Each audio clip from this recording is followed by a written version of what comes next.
αρκετά από αυτά, τα περισσότερα είναι και ενεργά αθλητικά, άλλα παιδιά σαν χόμπι, άλλοι σαν αθλητές σε αγώνες κτλ.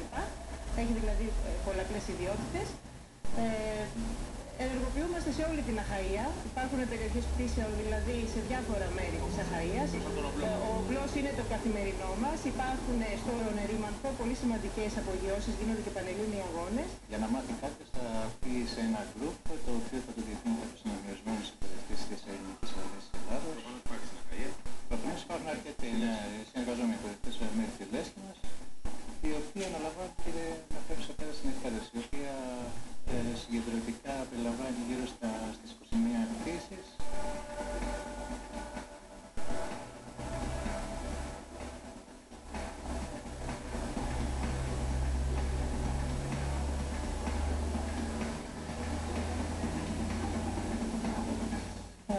Εκπαιδευτεί πρώτα στο έδαφος, θα εκπαιδευτεί εδώ στο χωράφι, θα κάνει την επίγεια εκπαίδευση όπως λέμε, θα κάνει μετεωρολογικά μαθήματα στα γραφεία της Διδέσκης, μαθήματα επιστημονικής, θα καταλάβει δηλαδή, θα πάρει μια ιδέα κεντρική πώς είναι η μορφολογία της πτήσης, με ποιο τρόπο πετάμε και από τι αποτελείται ο εξοπλισμός, και σιγά σιγά θα βγει στον αέρα μόνος του με την επίβλεψη κάθε του εκπαιδευτή, με ασύρματο. Αυτό είναι ένα κάθισμα, ένας τύπος, ο ανοιχτός, για το αλεξίδωτο, το χωράς στην έτσι.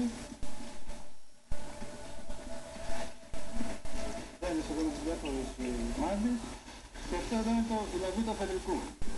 Το τραβάμε στην περίπτωση που το κύριο αλεξίδωτο έχει κάποιο πρόβλημα και συγκρουστούμε στον αέρα.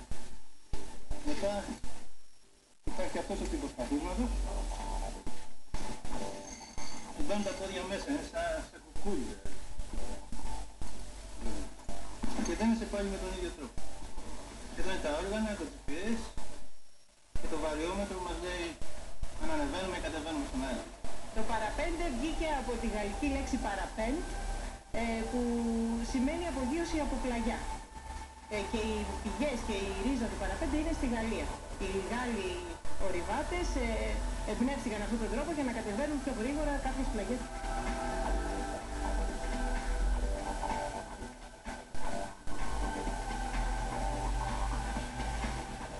Είμαστε κυρίως σε ηλικίες από 18 μέχρι 98 χρονών. Φυσικά μπορεί και κάποιος ακόμα μικρός να το κάνει με την άδεια των γονέων του και με αυστηρή επιτήρηση, αλλά το νομικό πλαίσιο που ισχύει στην Ελλάδα και γενικά στην Ευρώπη είναι από 18 χρονών. Πόσο επικίνδυνο έχουν αυτά τα παιδιά? Κοιτάξτε, δεν είναι, το κίνδυνο δεν υπάρχει ουσιαστικά. Είναι σαν τη μοτοσυκλέτα. Όσο εσύ ρισκάρεις θα βρεις και τον κίνδυνο μπροστά σου. Δηλαδή, άμα πετάς προσέχοντας τον καιρό και έχοντας τις ικανότητές σου, εντάξει, να ξέρεις τι κάνεις, δεν κινδυνεύεις.